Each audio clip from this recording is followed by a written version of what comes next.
Bonjour tout le monde et bienvenue dans le podcast des lanceurs d'arrêt. Merci d'être encore une fois au rendez-vous.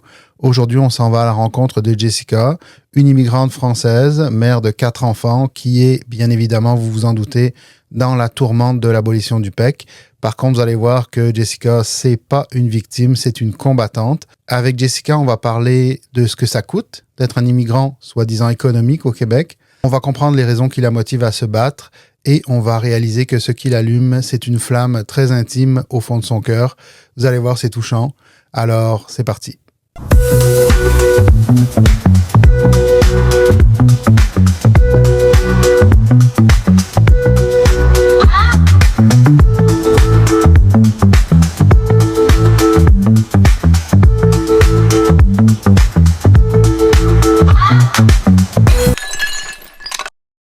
Bonjour Jessica, merci de me recevoir chez toi. Je te reçois au micro, mais tu me reçois chez toi pour qu'on se parle aujourd'hui d'immigration, de l'abolition du PEC, de ton parcours et celui de ta famille. Et on va rentrer dans le vif du sujet. J'aimerais que tu me fasses un petit récapitulatif du parcours que vous avez eu à faire pour arriver ici au Québec. Salut Stéphane. Merci à toi déjà de m'avoir demandé de parler. Moi, c'est Jessica. On a décidé avec mon mari, Loïc, de venir au Québec, enfin de revenir, puisqu'on était venu une première fois au Québec, 1 heure après la naissance de ma dernière petite. Voilà, parce que on avait toujours le Québec dans la tête, dans le cœur, et puis voilà. Donc, octobre 2022, on a décidé de relancer les papiers pour revenir. Mais étant donné nos âges, le mieux c'était de venir avec un permis d'études.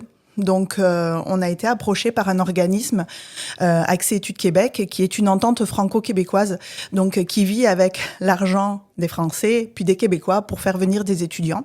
Et donc, on a vendu le programme à mon mari de lui dire que s'il prenait un métier qui était en pénurie, au plus il faisait d'études, au mieux c'était, et qu'à la fin de ses études, il pourrait se mettre sur le PEC diplômé, le volet diplômé, pour avoir le CSQ, puis après pour partir au fédéral pour avoir la résidence permanente.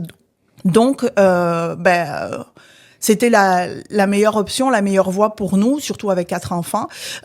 Et donc, on s'est lancé dans les papiers pour venir ici. Et puis, on a atterri à Québec le 1er juillet 2023.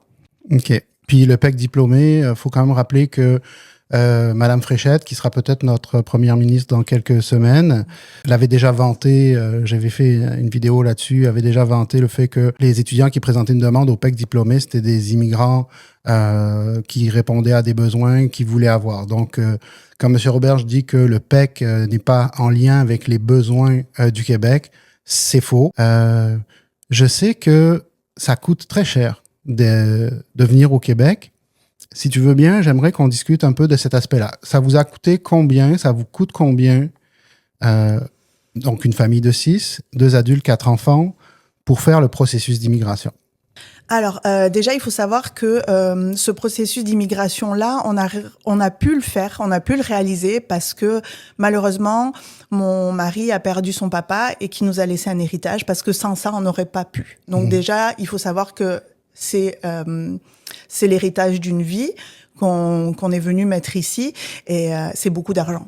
C'est beaucoup d'argent, voilà. Mais c'était le jeu, on le savait. Mais en soi, nous pour venir, donc c'était pour un permis d'études, on est passé par le biais d'avocats. Les avocats, ça nous a coûté en moyenne $5,000.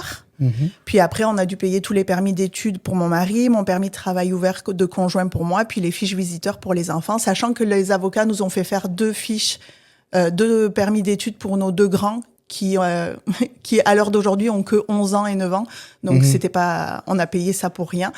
Mais on en a eu pour plus de $3,000. Il faut faire les tests de biométrie. Donc, on est allé sur Paris faire la biométrie. Ça coûte $170 à peu près. Il y a tout ce qui est visite médicale. Il y en a pour plus de $700. Ça, c'est vraiment les papiers qui nous permettent de pouvoir rentrer sur le territoire. Donc ça, c'est déjà une somme, sachant que à côté de ça, on nous demande une capacité financière minimum vu le nombre d'enfants qu'on a ou autre chose dans le contexte de chaque famille. Pour nous, c'était dans les environs de $60,000. Ça, c'est juste pour venir s'installer ici. C'est ça. C'est une fois que vous êtes ici, ben il y a les dépenses de la vie quotidienne. Vous avez 4 enfants, faut les habiller en hiver, etc. Là, tu disais que ton conjoint était sur donc un permis d'études. Ouais. Est-ce que dans ces permis d'études-là, il avait le droit de travailler? Déjà, un permis d'études, on a eu des frais pour l'inscription à l'école, plus de... Je regarde ma fiche. On était sur les 2300 $. Plus après, comme il a fait un double DEP soudage-montage, il a fallu acheter tout le matériel, que ce soit le casque, que ce soit... Donc là, on en était plus dans les 1500 et des poussières. Au niveau du travail, avec son permis d'études, il a le droit, en dehors de ses études, de travailler 24 heures par semaine. Les quelques premiers mois, il n'a pas travaillé parce que se relancer dans les études à 45 ans, se relancer dans des maths, les mesures et tout ça, il a dû se donner au début vraiment le temps. Puis une fois qu'il a vu qu'il prenait un petit peu de l'aisance, là, il a commencé à travailler 24 heures. Mais il faut savoir que travailler 24 heures, quand on a 4 enfants, on ne peut pas prétendre aux allocations familiales quand on arrive ici. Il faut attendre 18 mois. Donc, on a 4 enfants. Hein. On les a voulu, mais bon, on va pas leur faire subir une immigration. Donc, il faut les habiller, les nourrir, payer le loyer. Donc, c'est 24 heures, c'est pas énorme. Non, c'est ça. Mais c'était déjà beaucoup pour quelqu'un qui doit se donner à fond dans ses études. Parce que s'il loupe, c'est un retour en France. Ouais, c'est donc, ça. Donc voilà, donc il a travaillé. Puis moi, ce que j'ai fait, c'est que lui, il travaillait la semaine sortie de l'école. Puis moi, le vendredi, samedi, dimanche, je travaillais. Donc on a fait ça. Mais il faut savoir que du coup, c'est les enfants soit étaient avec papa, soit étaient avec maman. Ça a été un peu... On n'a rien fait les week-ends. Hein. Moi, les week-ends, je travaillais. Et comme j'avais pas de service de garde pour la petite à proximité, où il fallait que je prenne la voiture 30-40 minutes pour avoir un service de garde, il n'y a pas d'intérêt. J'ai préféré garder Victoire la semaine et puis gérer les enfants pour que mon mari soit vraiment... calé dans ses études et son travail le soir et qu'il ait rien d'autre à penser. Que moi, je puisse gérer tous les à côté de la famille et que lui soit vraiment serein sur ses études et qu'il travaille. Donc, il étudie donc un métier manuel. Est-ce que c'est quelqu'un de manuel, ton mari? Pardon. Loïc était pas forcément manuel. C'était vraiment pas sa passion. Moi, Loïc, c'est un ancien militaire français. Qui a arrêté l'armée pour s'occuper de sa maman qui était en fin de vie et qui après du coup s'est reformé, a repris l'école pour devenir coach sportif. Donc il a ouvert sa salle de sport, il avait une salle de musculation dans notre région. Monter un meuble, c'était pas sa passion déjà. Bricoler, c'était pas serein. Donc, il est allé quand même dans quelque chose d'un peu, je peux pas dire contre nature, mais qui allait pas nécessairement vers ses intérêts premiers, mais il l'a fait parce que c'est un métier qui était en demande ici. Ouais.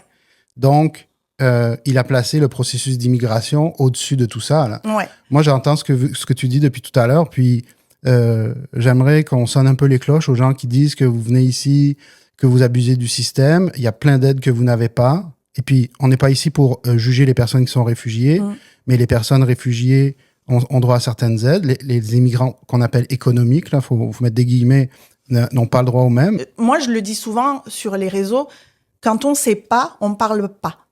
Voilà. Oui, il faut un minimum être informé. Oui, moi, je ne suis pas une demandeuse d'asile, je ne suis pas une réfugiée.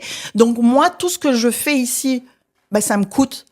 Et je l'ai déjà dit, j'ai vraiment l'impression d'être une vache à lait aux yeux de Roberge. Il m'a pris tout ce qu'on avait, puis maintenant qu'on n'a plus, tu peux partir. Votre vie de famille a été un peu sacrifiée. Je trouve que vous en êtes bien sortis quand même. C'était bien, mais tu sais, c'est sûr que vous avez mis la vie de famille de côté, les activités de loisirs de côté pour pouvoir effectuer ce processus d'immigration. Donc, là, on arrive avec énormément de sacrifices. On a parlé de l'argent, on a parlé du temps, on a parlé de changer de domaine d'études. Ton mari était sur le PEC diplômé. Qu'est-ce qui se passe dans vos têtes, dans vos cœurs, quand Roberge dit « le PEC, c'est fini ». Oh, qu'est-ce qui se passe? Il détruit une famille. moi, je vais parler au nom de ma famille. Il détruit une famille. Alors, j'ai 4 enfants. Ma grande a 11 ans, mon second 9, le troisième a 6 ans et puis la dernière a 3 ans. Je fais pas partie de ceux qui vont cacher les choses à ces enfants. J'estime que je leur dois la vérité. Je dois leur dire quand ça va, puis je dois leur dire quand ça va pas. Donc, le jour où il a aboli le PEC, je l'ai dit à mes enfants, ils se sont autant effondrés que moi parce que leur vie est réellement ici, ils sont vraiment épanouis. Puis le lendemain matin, mon second, Elliot, m'a dit « Maman, je t'en supplie, je sais que tu peux y arriver, tu es une battante, promets-moi que tu vas te battre pour nous. » Ben maman, elle retrousse les manches et puis elle envoie plein de mails partout. Et il n'y a pas un jour où mes enfants me disent « Maman, est-ce qu'on va y arriver? Maman, est-ce que c'est fini? Maman... » Je leur dis « Maman vous dira quand ça sera bon. Pour l'instant, maman, elle continue de se battre pour vous. Et vous inquiétez pas, maman, elle vous aime. » Mais tu sais, j'ai même essayé de leur vendre si maman échouait, ben tu sais, Fleur, elle faisait son sport en France, elle était très très bien placée ou autre chose, elle faisait 10 heures de sport par semaine. Je lui dis, tu sais, ma chérie, si vraiment maman n'y arrive pas, on partira en France, tu pourras reprendre ton sport. Elle m'a dit, non, maman, je veux pas. Je veux pas. Mon second, qui lui a vécu des difficultés en France, c'est pire parce que lui m'a dit, maman, je veux pas retourner en France. J'ai fait, si je me retourne en France, ben je me louperai pas cette fois-ci parce qu'il avait fait des bêtises en France. Puis mon troisième veut absolument pas revenir ou autre chose. Mais tu sais, ils voient ce que je fais pour eux, mais ils voient aussi que Robert, je ne fais rien. Puis Robert, je veux rien voir ou autre chose. Mais j'ai envie de dire, vous êtes venus, entre guillemets, nous chercher parce que vous avez besoin de main-d'œuvre, parce que c'est un métier en pénurie, soudeur. On a tout coché, on a fait toutes les cases qu'il faut. Soyez correct avec nous. Il peut mettre son PSTQ en place, il peut le mettre, mais après l'abolition du PEC. Mais ceux qui étaient avant l'abolition du PEC, moi, j'estime qu'ils devraient être respectés pour tout ce qu'ils ont fait, tout ce qu'ils ont donné, tout ce qu'ils ont perdu, tout ce qu'ils ont investi pour être ici. Mon mari me dit souvent, putain, on a tout perdu, c'est de la merde, pourquoi on a fait ça? Limite à regretter. Puis je lui dis, non, vois-le comme on a investi pour le bonheur de nos enfants. Tu sais, Robert, je l'ai entendu en commission parlementaire, puis... il disait, ben oui, il faisait la comparaison avec des investisseurs. Quand on veut attirer des investisseurs, on leur présente les programmes qui existent, mais ça se peut que les politiques d'investissement changent et tout ça. Mais tout le long qu'il disait son argument, il se rendait pas compte que sa comparaison, elle tient pas la route. Un investisseur, c'est pas une famille. Vous êtes pas juste de la main-d'œuvre. Vous êtes des citoyens, vous êtes des parents, vos enfants sont des citoyens aussi. Et ce n'est pas vrai que les immigrants engorgent les logements sociaux. Ce n'est pas vrai Moi, j'ai déjà dit à ce micro, il y a des des classes qui auraient fermé si les enfants immigrants n'étaient pas arrivés. Toutes catégories d'immigration confondues. Tu sais, il faut quand même qu'ils reviennent sur Terre. Et ce que je trouve très grave, c'est que c'est notre ministre de l'immigration et il connaît pas ça. Il ne connaît pas ça. Des fois, il se trompe dans le nom de son programme. Des fois, il parle de citoyenneté québécoise alors qu'on parle de résidence. T'sais, je veux pas avoir l'air de jouer sur les mots, mais lui, c'est le ministre. C'est pas normal qu'il se trompe, là. Justement, on parle du PEC. Les deux candidats à la chefferie de la CAQ, donc notre futur premier ou premier ministre, les deux ont pris une forme d'engagement de soit donner une clause de droit acquis, soit carrément de réactiver le PEC si c'est Madame Fréchette. Bon, évidemment, on était tous quand même contents quand il y a eu ces annonces-là. Comment t'as vécu ça, toi, les promesses de Madame Fréchette? Moi, j'avais fait une interview avec une chaîne télé à ce moment-là et Madame Fréchette avait répondu directement à mon reportage.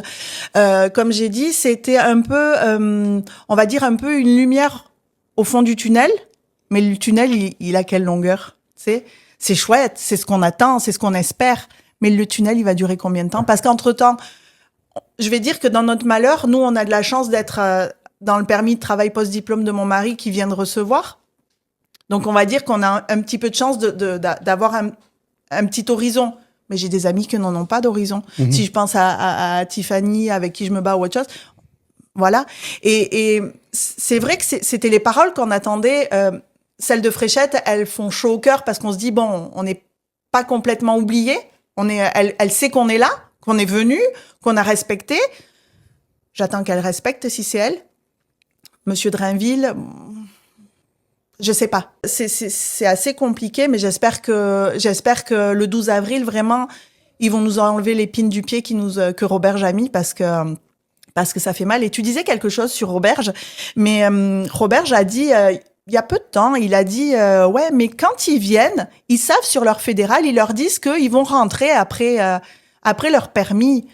Mais mon Dieu, enfin, il faut arrêter. Tu viens nous chercher parce que tu as une pénurie en soudeur. Je parle pour notre cas. Oui. Tu viens nous chercher parce que tu as une pénurie en soudeur. On fait des études de soudeur. On va pas repartir en France avec un diplôme qui va pas valoir en France. Alors certes, il sera soudé, mon mari, mais le diplôme, il est pas valable en France. Il y a aucun intérêt. Il y a aucun intérêt. Tu veux remplir tes CFP, tes écoles, tes universités pour que des gens sortent diplômés de choses qui manquent. De toute façon, c'est complètement... c'est de la mauvaise foi pure. Je veux dire, c'est de la mauvaise foi pure. Cette entrevue-là, une de ces fois-là, parce qu'il l'a dit plusieurs fois, on s'entend que c'est pour tout pelleter dans la cour d'Ottawa, qui n'est pas parfaite. Mais là, présentement, on parle de lui. C'est lui qui a décidé d'abolir le PEC. Puis surtout, je trouve ça tellement irresponsable de surfer sur une espèce de...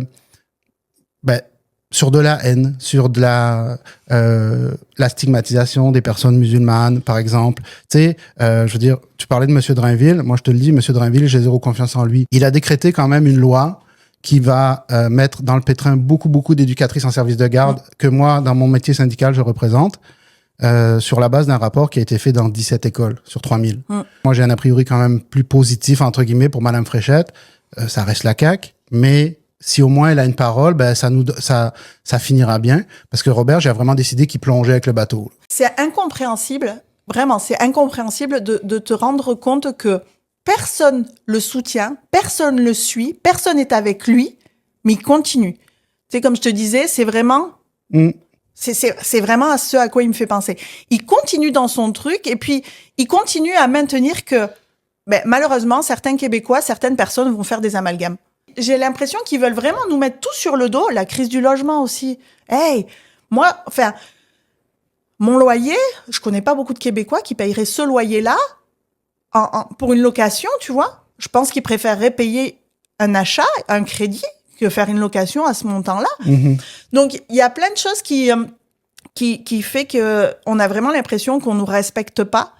On vient nous chercher, on nous fait des promesses, entre guillemets, parce que c'est ça qu'ils nous vendent, mais ils nous le signent pas sur un papier, ils sont malins. Tu sais, ils te disent, viens, fais ci, fais ça, t'auras ça, t'auras ça.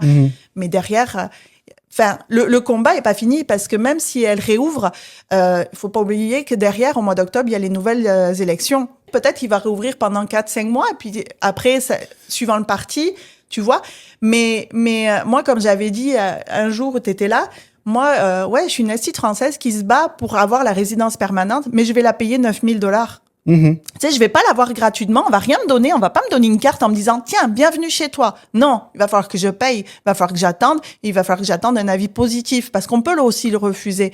Donc, tu sais, il faut vraiment se rendre compte que nous, on est toujours à se battre pour notre immigration parce qu'on a choisi ce pays, mais ça nous coûte cher. C'est pour ça que je dis souvent, moi, je préfère me dire j'ai investi dans le bonheur de mes enfants plutôt qu'on me refoute en France, déjà, où il va falloir que j'ai du monde pour épauler mon fils parce il va s'effondrer, mais j'ai plus rien à leur offrir là-bas. J'ai laissé tout mon argent ici. C'est ça. Je suis venue avec des beaux comptes. Ouais. C'est parti. Je veux quand même préciser aussi une certaine chose, c'est que l'amalgame des réfugiés, moi, il me fait bien rigoler parce que faut savoir que, oui, ils ont le droit à certaines allocations, mais elles sont toutes à 100% financées par le gouvernement fédéral. Alors oui, je sais, c'est les impôts des gens, mais toute la partie immigration humanitaire, puis elle s'appelle pas humanitaire pour rien, là, c'est des gens qui fuient la guerre, qui fuient des famines, mais elle est entièrement financée par Ottawa et ils n'ont aucun contrôle dessus. Donc en plus, ils n'ont pas beaucoup de contrôle, ils font comme s'ils en avaient, ils se présentent comme des espèces de justiciers, ils voient que la haine fonctionne, ils disent on va surfer là-dessus. La pire chose à faire, ça serait de mettre en compétition les réfugiés et les immigrants économiques, et c'est exactement ce qu'ils font. Mais en plus, ils font un espèce d'amalgame à d'autres moments pour que les gens se trompent.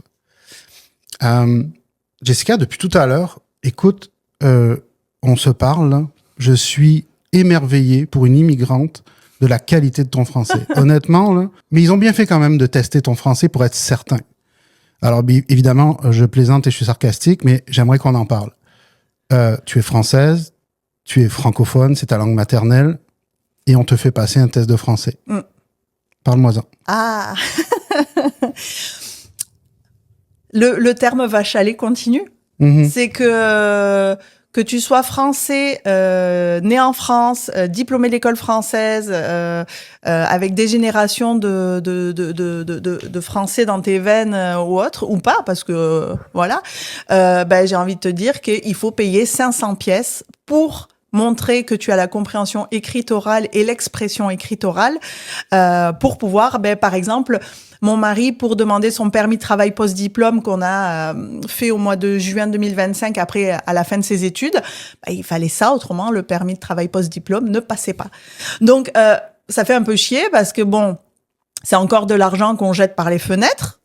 On est diplômé d'école française, on parle français depuis la naissance. Mais tu sais que ce test, c'est quand même...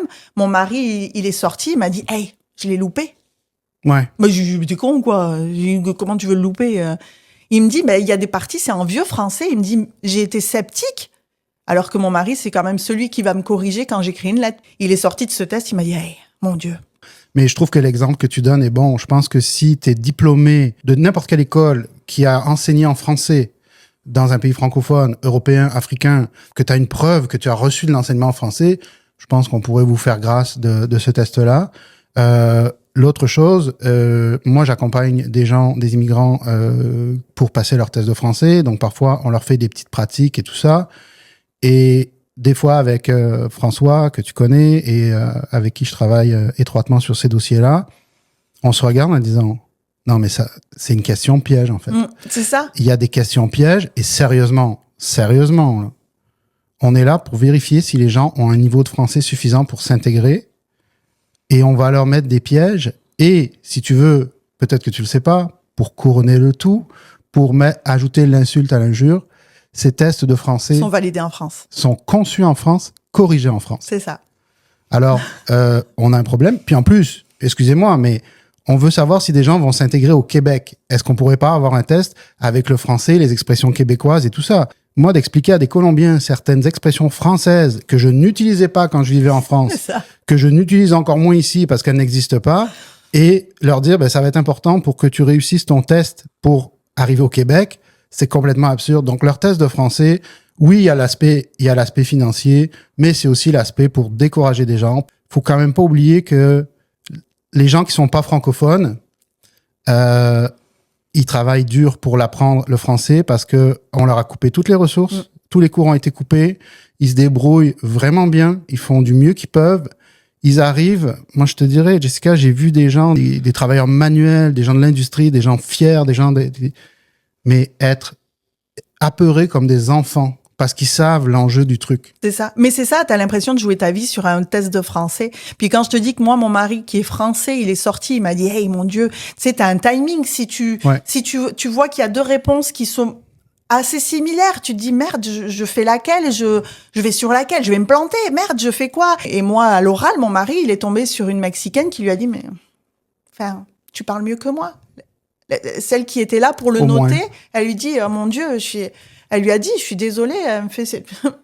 Voilà, mais c'est absurde. La plupart des gens comprennent l'absurdité de la chose, c'est juste l'homme en haut de sa montagne, là, on ne sait pas pourquoi il fait ça. En même temps, quand il était ministre de l'Éducation, il a dit toutes sortes d'absurdités. Il dit encore énormément d'absurdités depuis qu'il est ministre de l'Immigration. Donc, il y a peut-être un côté aussi où, je pense pas qu'il est idiot, mais je pense que ça ne l'intéresse pas, ces sujets-là. Et c'est pour ça qu'il prend le recul en parlant d'arguments économiques, en oubliant la dimension humaine, parce qu'en fait, il s'en fout complètement. Mais il ne répond jamais aux questions qu'on lui pose. Il n'y répond jamais. Moi, tu vois, si on revient au reportage que j'ai fait à la télé, j'ai parlé du malheur qu'avait subi mon fils en France et que le Québec l'avait complètement relevé, puisque en France, il était en échec scolaire, c'était compliqué, il a fait une TS. Puis moi, dans le reportage, j'en parle, tu vois. Puis je dis que moi, mon fils est heureux ici et que il veut continuer d'être heureux ici et que si on part en France, il va falloir relever mon fils. Et Monsieur Roberge, à la réponse de mon témoignage, il a dit, elle tient des propos assez graves, il faudrait peut-être qu'elle se fasse suivre. Mais mon Dieu, il a pas compris que moi, ce que je disais, c'est que si on reste ici, mon fils, c'est le plus heureux du monde. Tu vois, il a pas encore compris pourquoi je faisais ce témoignage. Fréchette, elle est allée directement en disant, oui, c'est pour des gens comme ça qu'on doit réouvrir le PEC. Bon, Drainville, il a dit qu'il n'avait pas le temps de répondre à la question du journaliste. Mais Roberge, encore une fois, Ouais. Puis Robert, n'oublions pas qu'il a été ministre de l'Éducation et qu'il n'a jamais été foutu de comprendre quel était le rôle d'un TES. Et toi, tu me parlais d'une TES qui a énormément, une technicienne en éducation spécialisée, qui a énormément aidé ton fils. Ben justement, le Québec, c'est ça aussi. Hein. Puis l'école québécoise est loin d'être parfaite, mais cette espèce d'indifférence, de manque d'humanité, de te faire ce commentaire-là, ça démontre à quel point c'est un robot. Tu sais, j'en ai déjà parlé, mais moi, cette TES, et je la cite parce que je l'aime de tout mon cœur, et puis je lui dis, vous êtes vraiment dans la famille, c'est Madame Chantal Gagnon. Ça a été, mais c'est la marraine, la bonne fée de mon fils. On ne l'aurait pas eu dans notre vie.